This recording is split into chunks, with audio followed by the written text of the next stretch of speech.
ಶ್ರೀಮತಿ ಸೋನಿಯಾ ಗಾಂಧಿ ಅವರು ಒಂದೇ ಮಾತರಂ ರಾಷ್ಟ್ರಗೀತೆ ಬಗ್ಗೆ ನಡ್ಕೊಂಡಿರೋಂಥ ರೀತಿ, ಸೋನಿಯಾ ಗಾಂಧಿ ಅವ್ರಿಗೂ ಸ್ವಾತಂತ್ರ್ಯಕ್ಕೂ ಕೂಡ ಹೋರಾಟಕ್ಕೂ ಏನು ಸಂಬಂಧ ಇಲ್ಲ.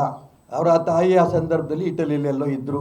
ಆ ಒಂದೇ ಮಾತರಮನ್ನ ಇತಿಹಾಸನಾರ ತಿಳ್ಕೋಬೇಕಾಗಿತ್ತು. ಕಲ್ಪನೆ ನಂದು, ಭ್ರಮೆ ಆಗಬಾರ್ದು. ಇದು ಸೋನಿಯಾ ಗಾಂಧಿ ಹೇಳಿದ್ರ ಈ ಮಾತು.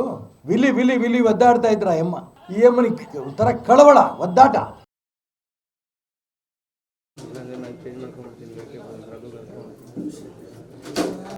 ಇವತ್ತು ರಾಷ್ಟ್ರಭಕ್ತ ಬಳಗ 288 ಬೂತಿಗೂ ಇಬ್ಬರು ಪ್ರಧಾನ ಹೆಸರು ಮೆನ್ಷನ್ ಮಾಡಬೇಕು.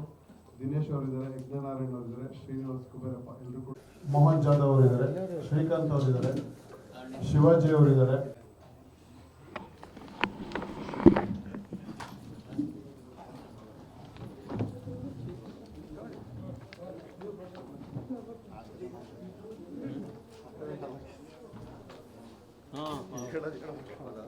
ಅದು ಇಲ್ಲಿ ಬೇಜಾರಾಗಬಾರ್ದು, ಅವ್ರು ಹಾಕ್ಲಿ ಬಿಡ್ಲಿ.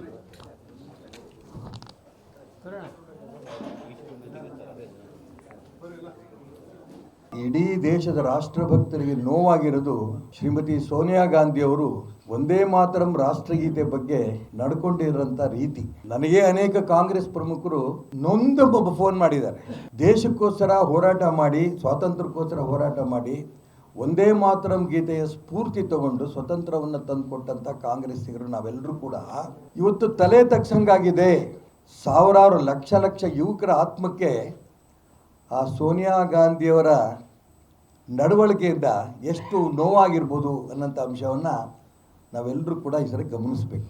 ಸೋನಿಯಾ ಗಾಂಧಿಯವ್ರಿಗೂ ಸ್ವಾತಂತ್ರ್ಯಕ್ಕೂ ಕೂಡ ಹೋರಾಟಕ್ಕೂ ಏನು ಸಂಬಂಧ ಇಲ್ಲ.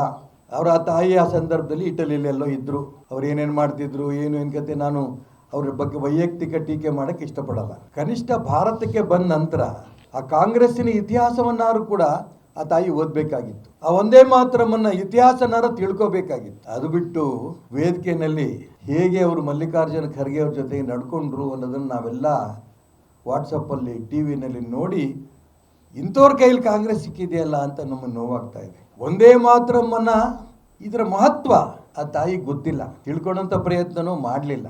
ಹಾಗಾಗಿ ಅವ್ರು ಹಾಗೆ ನಡ್ಕೊಂಡಿದ್ದಾರೆ.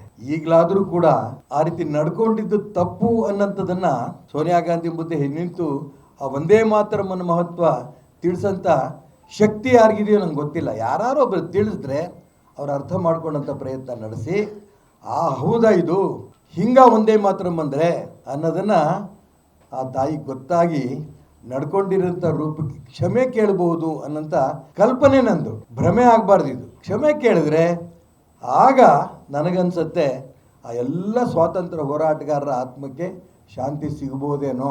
ಏನು ಬೇಕಾದ್ರೂ ಹೇಳ್ಬೋದು. ಸೋನಿಯಾ ಗಾಂಧಿ ಹೇಳಿದ್ರ ಈ ಮಾತು, ಹಂಗಂದ್ರು ಹಿಂಗಂದ್ರು, ಸೋನಿಯಾ ಗಾಂಧಿ ಹೇಳ್ಬಿಡ್ಲಿ, ಇಲ್ಲ ನಾನು ವಯಸ್ಸಾಗಿತ್ತು ಪಾಪ ಮಲ್ಲಿಕಾರ್ಜುನ ಖರ್ಗೆ ಅವರಿಗೆ, ಅದಕ್ಕೋಸ್ಕರ ಕುರ್ಚಿ ಹಾಕಕ್ಕೆ ಕೂತ್ಕೊಳಕ್ಕೆ ನಾನು ಹೇಳಿದ್ದೆ. ಬಾಲಬಡಕರು ಹೇಳೋದು ಒಳ್ಳೇದಲ್ಲ. ಈವನ್ ಮಲ್ಲಿಕಾರ್ಜುನ ಖರ್ಗೆ ಅವರು ಕೂಡ ಹೇಳಿಲ್ಲ. ಅದು ಅಲ್ಲಿ ನೇರವಾಗಿ ಕಾಡ್ತಾ ಇದ್ದು, ವಿಲಿ ವಿಲಿ ವಿಲಿ ಒದ್ದಾಡ್ತಾ ಇದ್ರ ಒಂದು ಕಡೆ ಒಂದೇ ಮಾತ್ರ ಹಾಡ್ತಾ ಇರೋಂಥ ಸಂದರ್ಭದಲ್ಲಿ ಎಲ್ಲರೂ ಕೂಡ ಶಿಸ್ತಿನಿಂದ ನಿಂತಿರೋಂಥ ಸಂದರ್ಭದಲ್ಲಿ ಈ ಅಮ್ಮನಿಗೆ ಒಂಥರ ಕಳವಳ, ಒದ್ದಾಟ.